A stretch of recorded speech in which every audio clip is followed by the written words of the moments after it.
very pleased to welcome back onto the show Dan Dixon, joining us all the way from Tucson, Arizona. Is that correct this morning? Yeah, that's correct. Straight out of bed and from sunny Arizona. Love it. It's nice to get a chance to see the sun in the background when you showed me there, mate. It looks like you've got a nice little training environment. And that's a good place to kick off the interview, really, because I think a lot of people are quite surprised to see that you've managed to make such a big jump and get yourself over to America and get involved with Coach Ryan Bolton and what sounds like a very professional setup over there. So let's start by talking about that then. Tell us about the situation out in Arizona. It's pretty good, and it's evolved quite a bit from last year as well, which is really cool to see. Obviously this is my third season working with Ryan, which is awesome, and things are just keeping on getting better and better and progressing really well, which is awesome. And so last year I came out to Tucson, and we were only here initially for 2 weeks, and then after I did the podcast with you in Cotera, I decided I was just going to go back for a month, just out of the blue, basically. I spent a considerable amount of weeks here last year with traveling with SuperLeague as well at the back end of the season. I kind of stayed here a little bit in between. It's a great little group, and this year, like I say, it's evolved. So we've got guys like Morgan Pearson to train with now, which, I mean, is fantastic. As a 20-year-old, you've got, Olympic medalist, a guy can run 61:40 for half marathon, which I've experienced the speed of that in training. We've got a few ITU guys, it's just starting to form a little bit more of a group, and it's been fantastic, like training together. Good place to do it as well, with good weather, and facilities are decent as well. So Have you felt that it's brought you along training with athletes like Morgan? And I know you did some training with Sam Long as well. So it's a big step from moving over from the northeast of England and being the biggest fish in a small pond to training with Olympic medalists, isn't it? I mean, especially where my village is, it's there ain't many elite athletes around, so that's one of the harder things at home, but I always make it work. But I think last year's experiences with Sam were fantastic. I spent a lot of time training with Sam, and just the learning you get from someone of his caliber. And no matter, like I said to you, whether a long course or short course, there's plenty that you can take from them. And Morgan, people like Morgan, no different, and some of the other guys in the group as well are slightly older than what I am. And again, they've been through more experiences than certainly than what I've gone through already at the minute, which is great. And you can all bounce off each other. But I mean, there is something different about the very, very top end, like the way that they, hold themselves around others, the way that they like focus on training, the way that I think it's just the general way that they orientate themselves around day-to-day training. And hopefully when Morgan's back from Abu Dhabi, then we'd spend more time training together. But I mean, it's fantastic to basically see how those guys are like living and training effectively. So I've been very fortunate. I can see that when I was 19 last year, 20 this year, just be surrounded by some top guys. And like you say, to go from doing it my own way, where I basically came from a tiny little village in Northumberland and having, only who I could find around me. And it's fantastic at home, like I say. But to come out here and manage to start to train with world-class athletes in different fields is awesome. So it's pretty neat. What's the big dream for you in the future? If we fast forward, I don't know, 4 years, 8 years, something like that, where do you see yourself ideally getting to?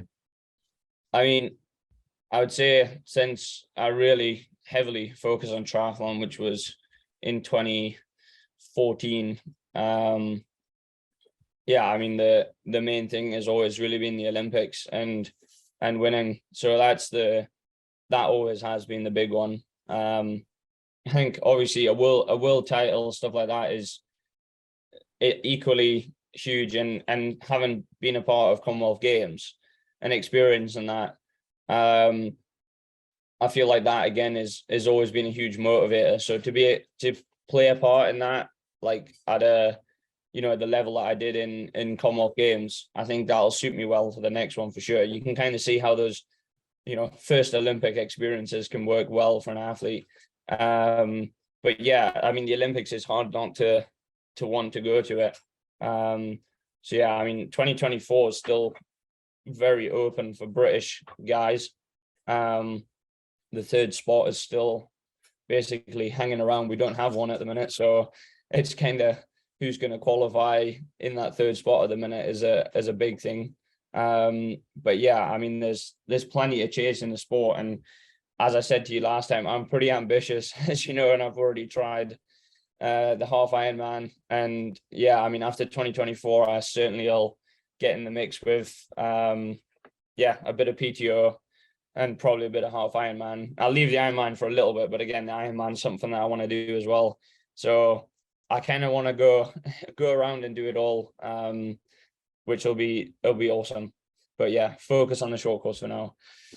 Well, that's a nice segue to talk about the Commonwealth Games, because obviously Johnny Brownlee unfortunately was injured last minute, and I was very sad to see that, as I'm sure a lot of people were. But when they announced you as the replacement, I was so delighted for you to see you get the chance. So tell us a little bit about the background of that. How long before the event did you get to find out you're actually going to take part in the Commonwealth Games? It wasn't long, maybe 2 weeks. So it was really close to the event, wasn't it? Yeah. The selection process got taken place like a long time before. So like the last round of selections. And I sadly didn't make the cut, which at the time I definitely was not happy about, because I felt that I should have made it. But I got told that I'd be placed in first reserve, because there's a first and a second reserve. But that information is not public either as to who reserves are. So I just kind of sat there pretty quiet about the whole thing. And yeah, things kind of progressed. Obviously Johnny crashed, and that was like, but the thing is, the progress that he kept making post crash was phenomenal. And the team at Team England were pretty good at like basically informing me of how he was, all this, and generally everything that Johnny was promoting on social media, that things were going in the right direction. That's also what I was hearing. So I genuinely thought, right, I'm going like Pontevedra World Cup, like start my Olympic kind of qualification kind of hopes. And yeah, that was the plan. So that was a week before Commonwealth Games. And then probably 2 weeks before, I got the call to say like basically he'd had some more issues and like it didn't go the way that he had wanted, and like I was then selected. So it was from that moment, it was just crazy. I mean, like obviously there's paperwork and stuff like that you have to fill out, but it's like just the sheer amount of stuff that came within a few days, like the media, the kitting out, the like all this stuff that you had to do, like the TV people coming in the home and all this. I think it made a bigger deal out of it because it was Johnny who I was replacing. And obviously I was so young. So yeah, it was a lot going on, and obviously shifting focus from pulling out of Pontevedra and basically going another week on the block I was on towards not an Olympic but a sprint and a major game. So yeah, I think it was pretty special, that little period. It was so flipping busy. It was absolutely mind-blowing. And obviously you go to the village, like not the village, but there is a village, but we stayed outside of it. But we went to our accommodation like a week before. So like within a week of being told, everything happened within that week. And then before I knew it, I'm in the Team England accommodation, like starting to prepare for Commonwealth Games. So it was very thrust forward, but it was really cool and a nice experience to have. Although next time I think I'd rather get selected a little bit earlier to have a bit more preparation. Yeah, it sounds like you didn't really have time for your feet to hit the ground before you actually had to turn up and race. Yeah, it was a big high, that's for sure. Yeah. Well, Yeah, talk the us whole through the thing race was, itself then, because I managed to get down to Birmingham and see some of the games in it. I was yeah, blown away that I was at university at Birmingham. So the whole yeah. thing took place around where I was there. So I was blown away by firstly how big the crowds were. And for the Mhm. triathlon, the streets were totally lined the whole way round, weren't they? Yeah, I mean, we went out on the course recce days and it was already pretty special. And I was like, wow, Mm. this is cool. And on race day, man, I mean, that was definitely mad. I mean, like, people asked me like at the end of last season, like, what was like some of the best memories. I mean, like, I know this sidetracked slightly from the race, but it's kind of part of it is like the walkout at Commonwealth Games. Like, I don't know if you were in that venue, but that was probably one of the most special moments, like, I would say I've had in my career. Like, I mean, obviously it's just before the race starts. And I mean, there's only 3 of us that are British, but just the difference in noise for me, Sam, and Alex being the English guys versus like everyone else was mind blowing. And I mean, there's thousands and thousands there. So I mean, getting that, and obviously family are in the stands and everything, and it's just like a parade of people as you run down to the pontoon. Like, that was absolutely just unbelievable. I mean, there's not many things can prepare you for that sort of feeling. I can only imagine what it must have been like for Alistair and Johnny in London, that sort of feeling. I mean, the pressure definitely amps up a bit, but I definitely just took it in. It was one of those kind of 20 seconds where you're just like, wow, like, this is kind of all for me. And yeah, this is pretty special. But yeah, the race got underway pretty good. Like, we didn't have any issues like in Tokyo with boats in front and all of that stuff. So Yeah.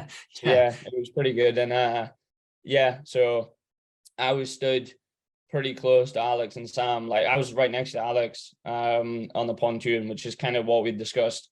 Sam was like as close as he could be. So yeah, we were all right down the left hand of the side of the pontoon. It was very interesting because we decided the left was like optimal, and also that would be the inside line come the first buoy.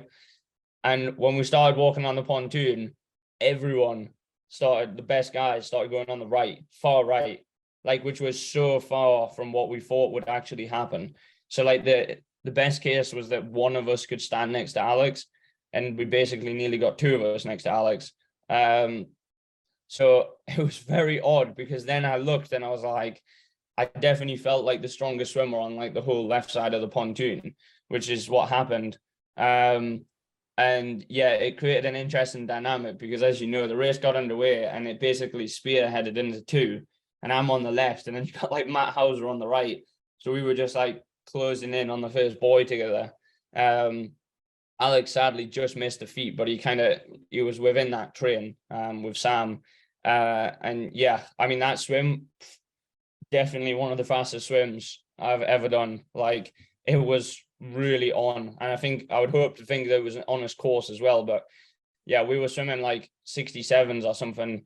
Obviously, we're in a wetsuit, but like 67s for at the front, for 750 meters is pretty freaking quick. Like, so yeah, it was good, and I could tell the pace was on, and obviously I was towards the front, and you're kind of hoping that the other 2 were in the mix and not falling too far back.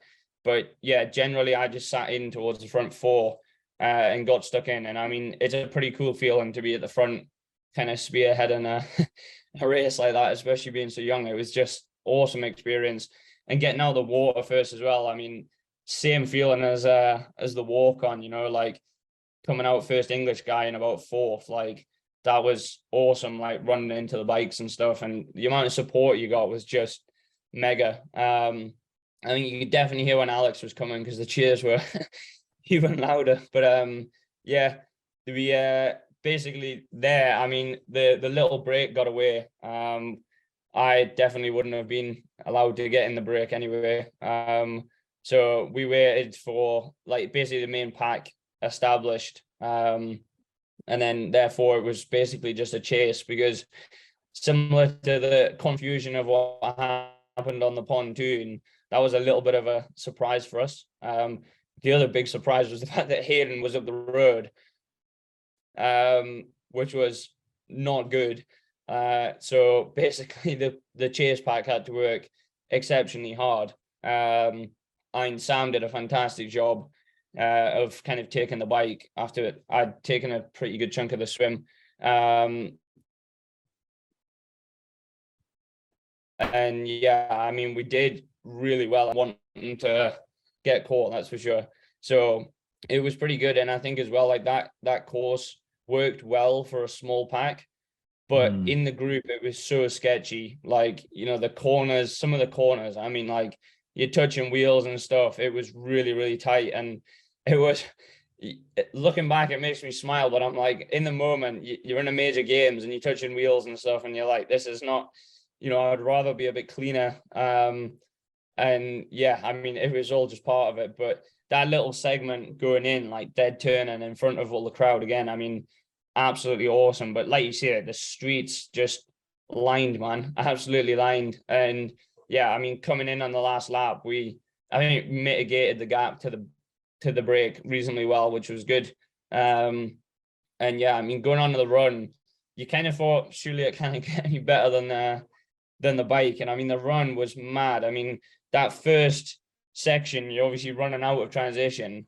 It goes quiet for like a couple 100 meters, and then you start the downhill section, which is exactly the same as the road relays, the English road relays. And man, like that downhill section and the uphill, just like thousands and thousands of people again. And yeah, just really, really unique. And I think I started taking it all in. I had a much better run than I did bike. But yeah, I was pretty pleased. I mean, I was fighting for top 10 most of the way, which I was pretty happy with in the grand scheme of things. And yeah, I mean, to finish, I was 12th in the end. Like, to finish 12th, I mean, you know, again, similar feeling. You're coming in, your family in the stands, you know, the team's done fantastic.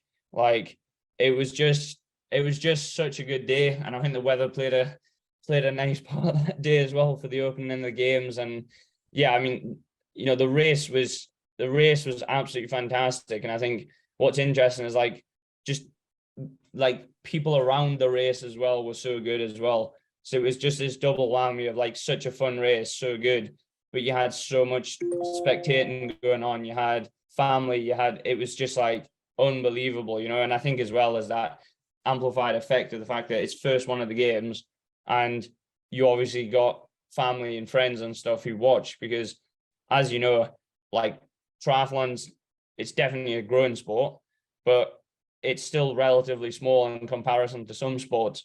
But the fact that it was like first event of the games, like everyone knows what Commonwealth Games are.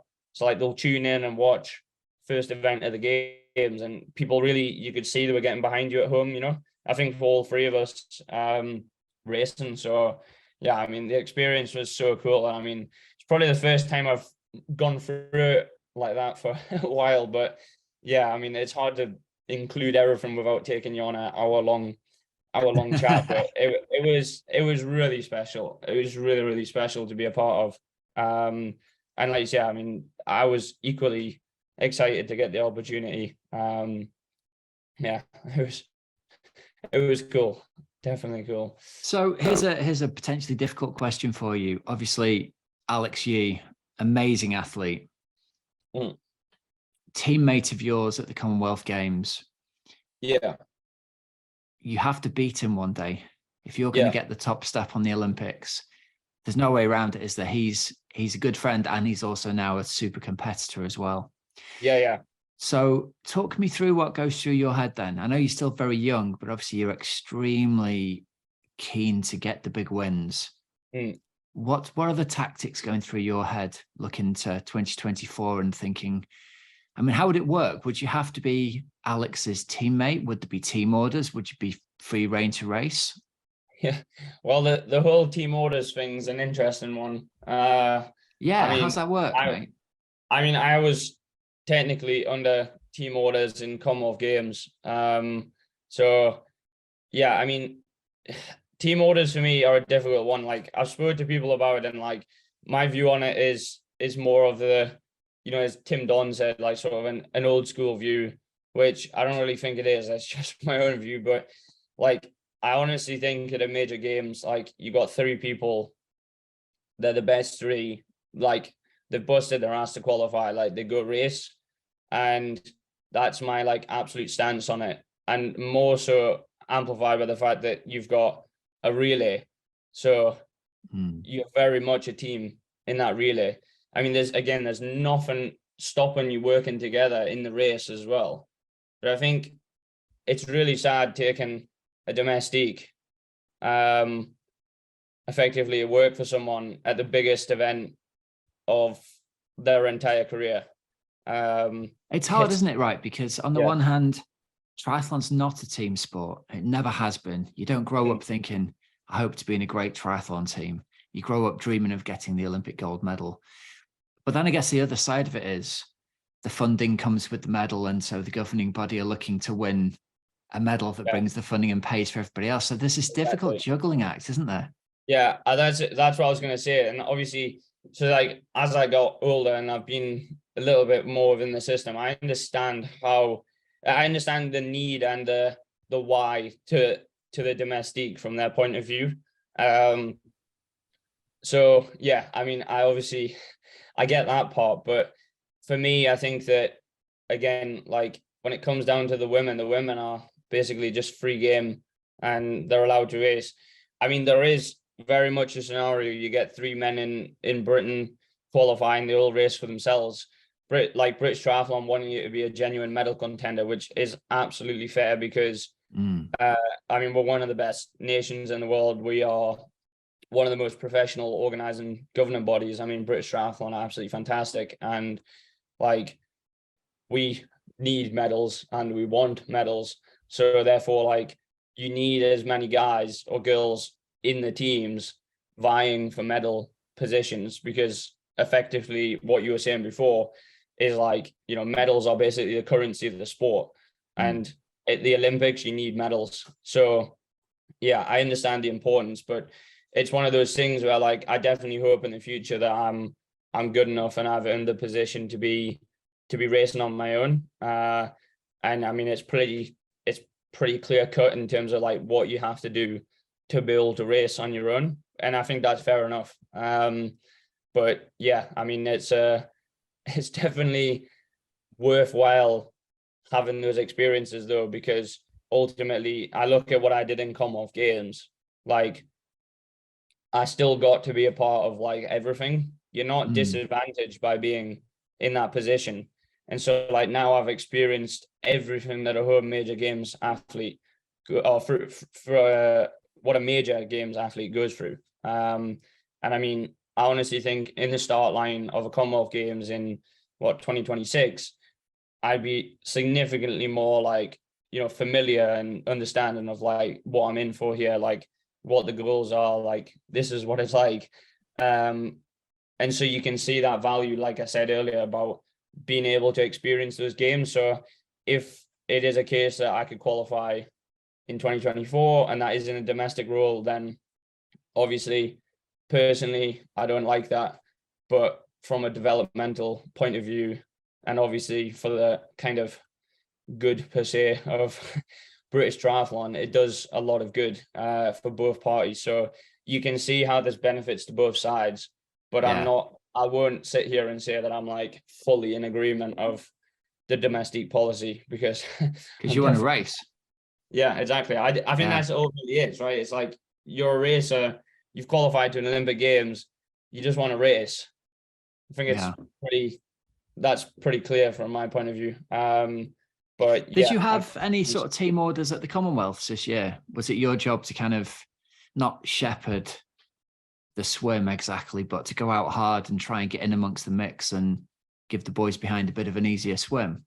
Yeah, I mean, effectively, I was in very good swim form. There was definitely more talk about how we would use the bike to basically mitigate any attacks and probably bring back a break.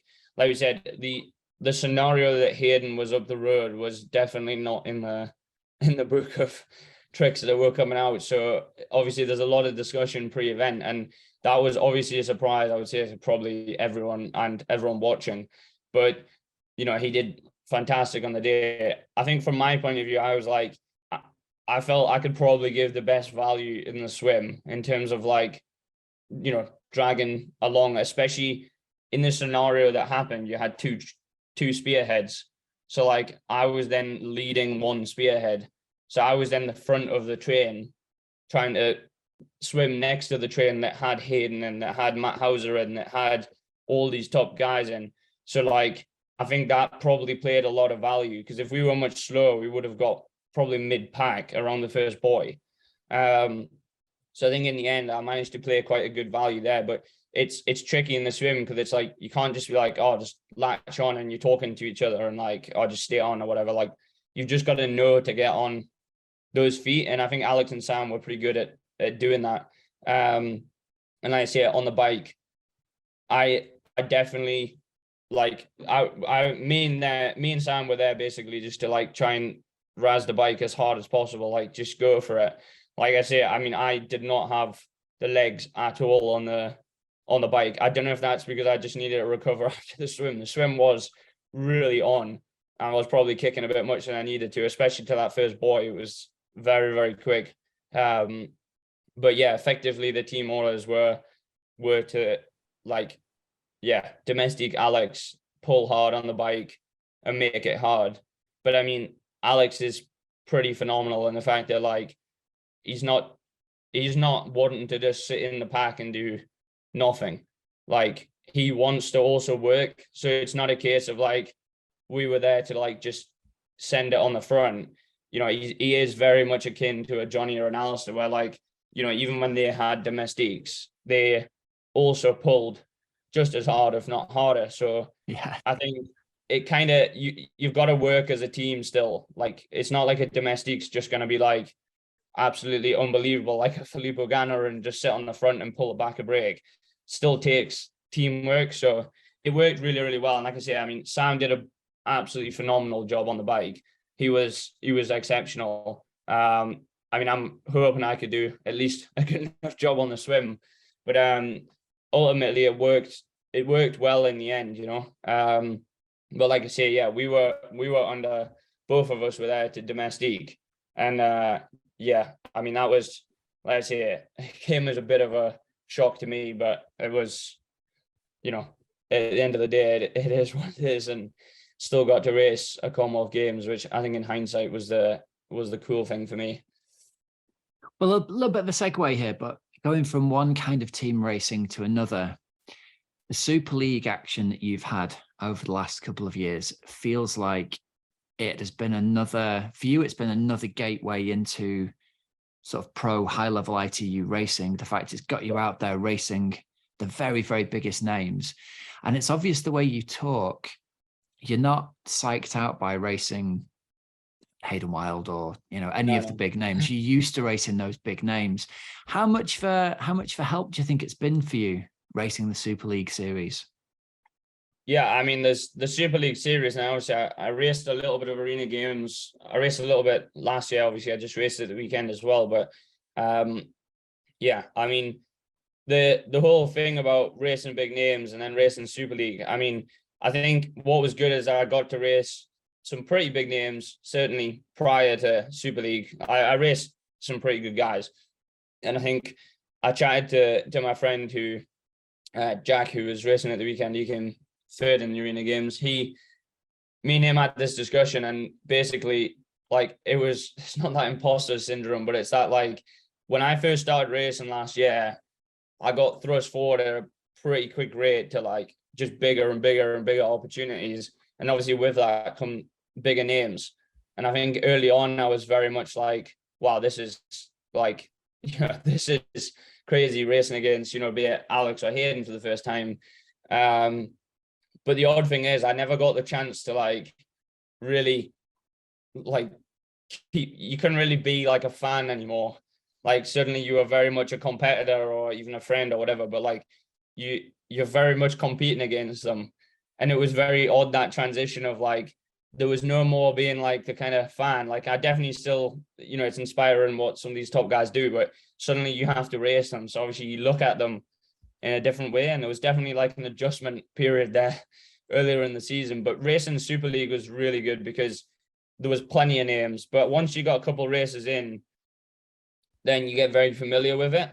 And I think everyone always tells you this, and until you're actually in it, you don't kind of click with it until you're kind of in it. I would say is that, like, you know, everyone's like human or whatever. Like, what you realize is like around the races, like the training that you do with them, the, you know, going to coffee shops with them, all of that, like they're just like normal people like you, and they're just like having a good time and doing triathlon. It's just like some of them might be exceptionally good at triathlon, but yeah, they're effectively no different to you, and they're all living this kind of crazy lifestyle.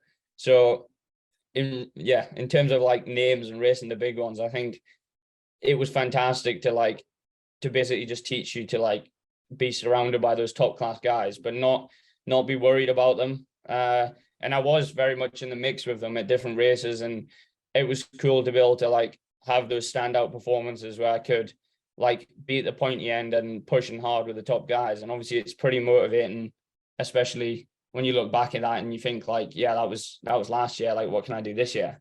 But yeah, I mean, Super League as a whole, I mean, it's very, very different to the ITU. I mean, as you noted earlier, I've obviously written a little bit with Tri 247, and the professionalism in Super League is absolutely unbelievable. The way that you get it doesn't matter whether you're kind of coming last in a series or first in the series, it really doesn't matter. Like, the professionalism is unbelievable. I mean, it's really, really cool, be it like the logistics people, the bike mechanics, the physios, you know, everything is there for you, and all you have to do is race. And that whole series, I think, was just so instrumental last year in terms of like, from a development point of view, for sure, because I learned how to like deal with heavy travel.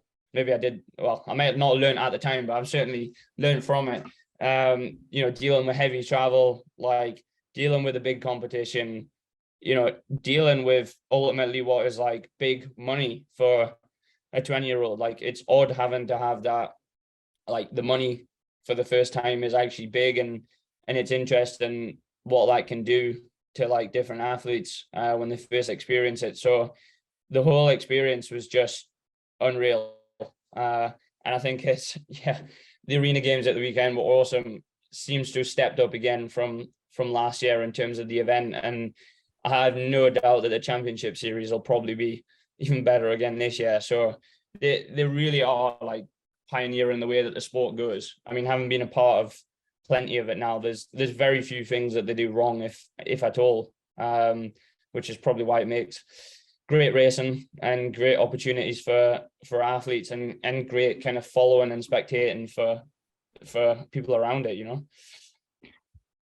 As a young man sort of trying to make a living as a professional, I think the big difference between speaking to you now and speaking to you a year ago, there was an air back then almost of, and I don't mean this in a bad way, but almost like you were like traveling the world for a year. It's a year out and I get to go training and racing in these places, and this is amazing. And now a year later, it feels like the difference that Super League has made is, but this is a really well-paying professional job. And I know from talking with Maka, who's obviously behind the series, that was his exact experience when he was 2021, sleeping in his bike bag in an airport because he had nowhere to stay and not having any money to buy food and things like this. So it feels like they have changed genuinely the thing that he initially had the vision to want to change, which is, you guys are the best athletes on the planet. You shouldn't be sleeping in your board bag in the airport. You should be being paid and being in a hotel.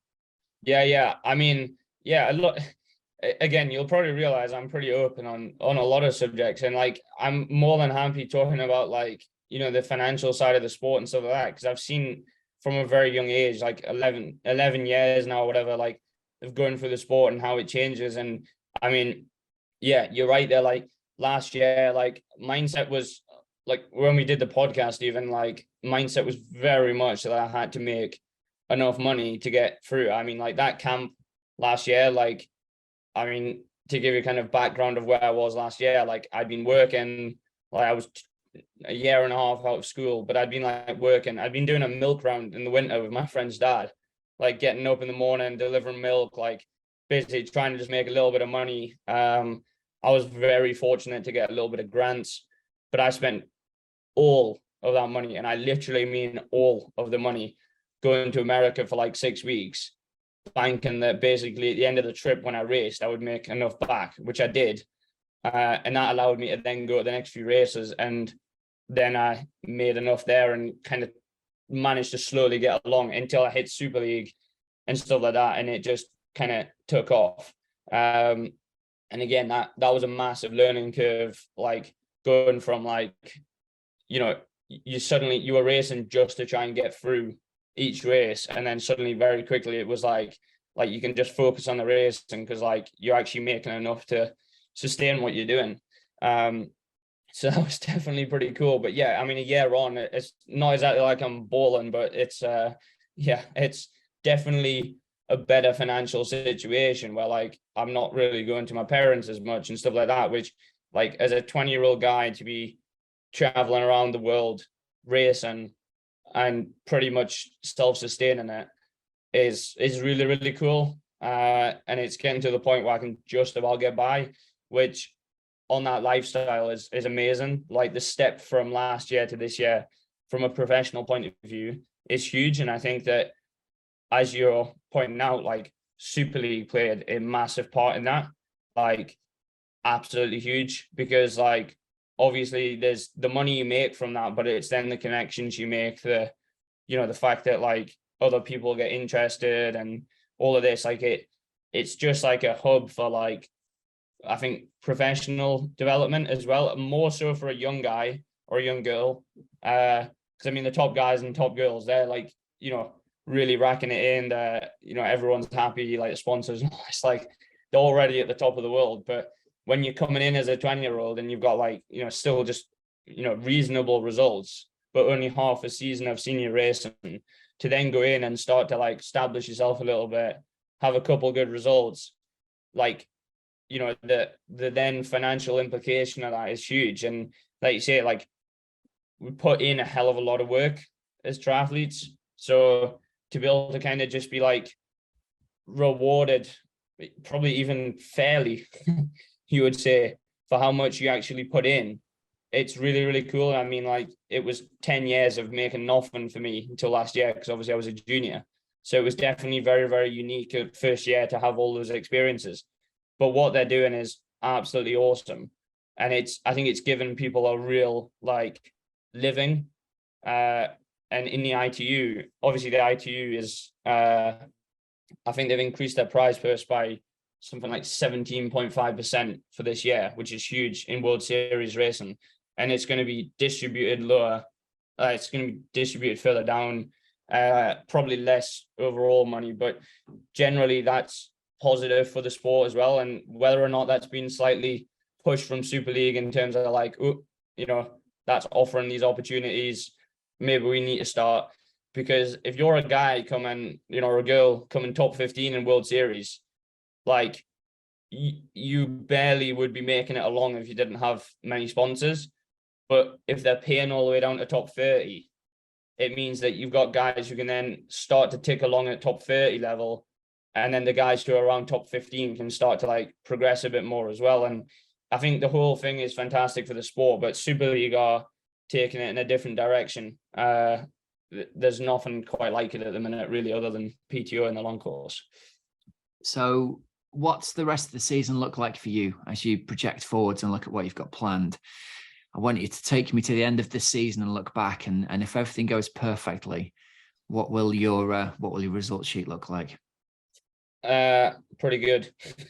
Yeah, better than last year for sure. I mean, I think, yeah, like main factor this year is just to keep establishing myself as as a senior, and effectively I think the big one is really starting to get the Olympic points. What that'll look like by the end of the season, like it's hard to say exactly how many you're going to have. I don't have a crystal ball, but I think if I was in a position to to put my name in the hat for like qualifying for Paris, that would be fantastic. Whether or not that's an immediate, like, yeah, it looks like you're going to go, or like, you know, you're going to have to keep chasing next year, I don't really think it matters. But if I'm in a better position to put my name in the hat for next year, I think that's a massive, massive goal this year. That's obviously, as you know, it's like there's many races that contribute to that at World Cup and World Series level to gain enough points. So it's kind of a process throughout the whole season. So that's the real big thing at the end of the year, which would be awesome. So that's more of a process oriented thing.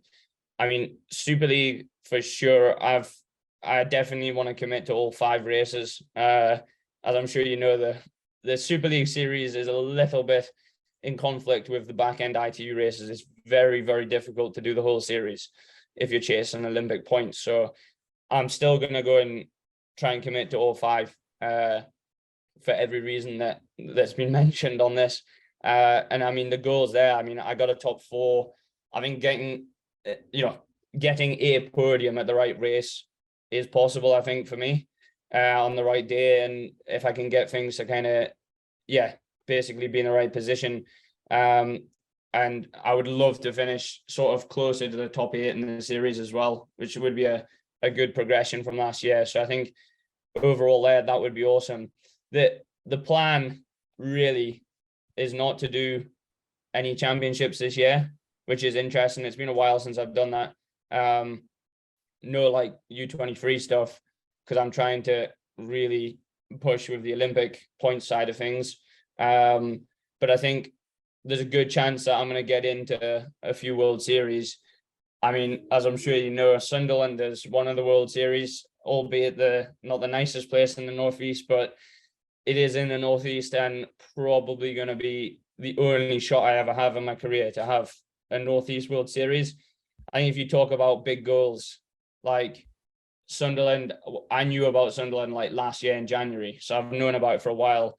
And it's one of those things where like, I just really want to go there and perform. And what that looks like, I mean, you know, ultimately, you know, getting like a top 10 in a World Series at my age would be hugely breakthrough. And I think if I was going to do it, then Sunderland would probably be the one where I would want to do it. So yeah, we'll wait and see with that one. But it's an interesting question, because I think what I realized last year, that the sort of level that starting to race at, it's much harder to win. You can't just turn up to Super League or a World Series and just win. And I think what I found interesting last year is the fact that I was quite used to being very successful as a junior. And so I was very outcome based a lot of the time, and there wasn't really much of a process. I just kind of, you know, I was good enough to probably win a podium most events. So that was the goal. And I think what I've realized now is like, my ambition is still there to win the big events. And I think I'm getting closer to being in a point where I'm like, I want to start podiuming at certain events this year, like Super League, for example. But like getting a top 10 in a World Series, that would be a massive step forward.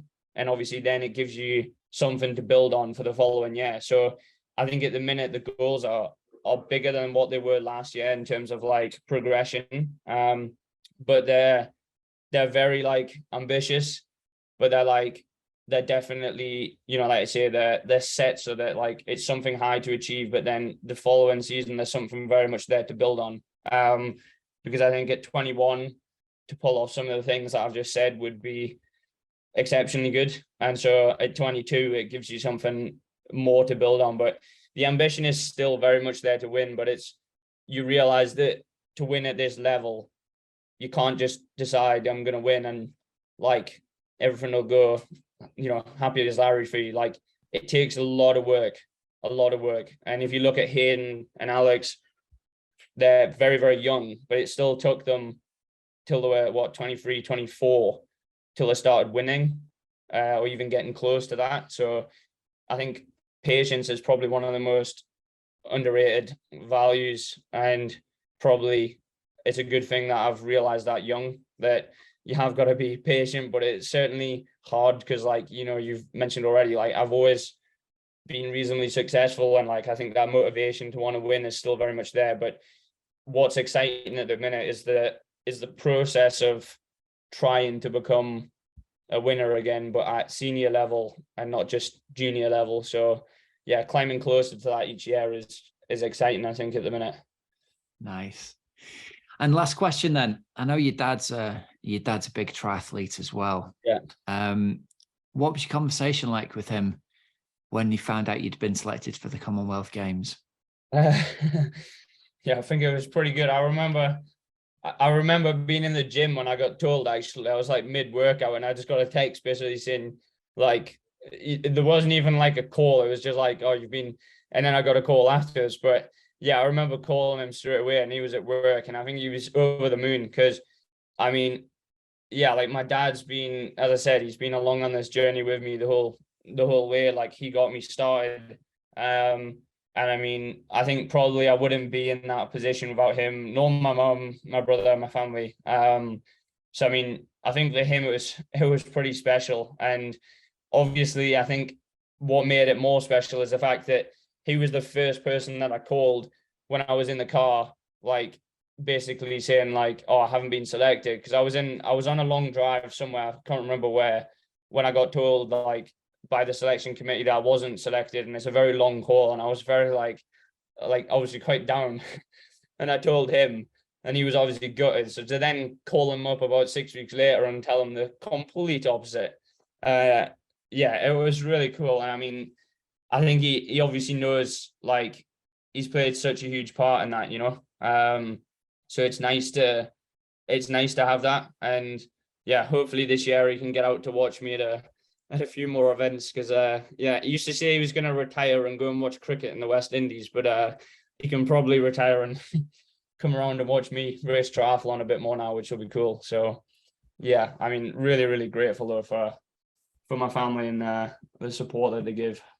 He gets to retire and watch you race in Sunderland, which isn't quite the same as Yeah, the West Indies. That is just down the road from where he works. I'm sure you'll love that. You can never get away from the place. So yeah, but no, I mean, hopefully at some point you can get further away from Sunderland and maybe to one of the nice locations. But yeah, I mean, it's pretty special having climbed that whole journey from when I was, 9, 10 years old, and him helping me out and going to warm-ups on events and stuff like that, and then to the point where, like, he's in the stands watching me warm up for a Commonwealth Games. Like, it's amazing. And as I said before, like, this year is very much process oriented, and the whole journey up to this point has been a big process, so it was pretty cool, to be fair, for everyone, I think. Nice. All right, well, listen, Dan, you've been very generous with your time. I know you've got to get kitted out and get off training now, so enjoy your day out. Thank you very much for joining us to give us an update on how things are going, and we wish you all the best. Before we go, if people want to find out more about you, where can they go? Instagram, YouTube, all that kind of stuff. Yeah, my Instagram's Daniel Dixon _try, and I do actually have a YouTube now, but it's Daniel Dixon. It'll just be like Daniel Dixon Pro Triathlete or something on YouTube. But yeah, the YouTube's definitely something that's developing still, but once I'm at home it's easier to do because that's where the guy who works with me is. But yeah, anyone can follow along and yeah, see what happens this year. Brilliant. Listen, all the best, mate. I hope this season goes really, really well for you. Thank you very much.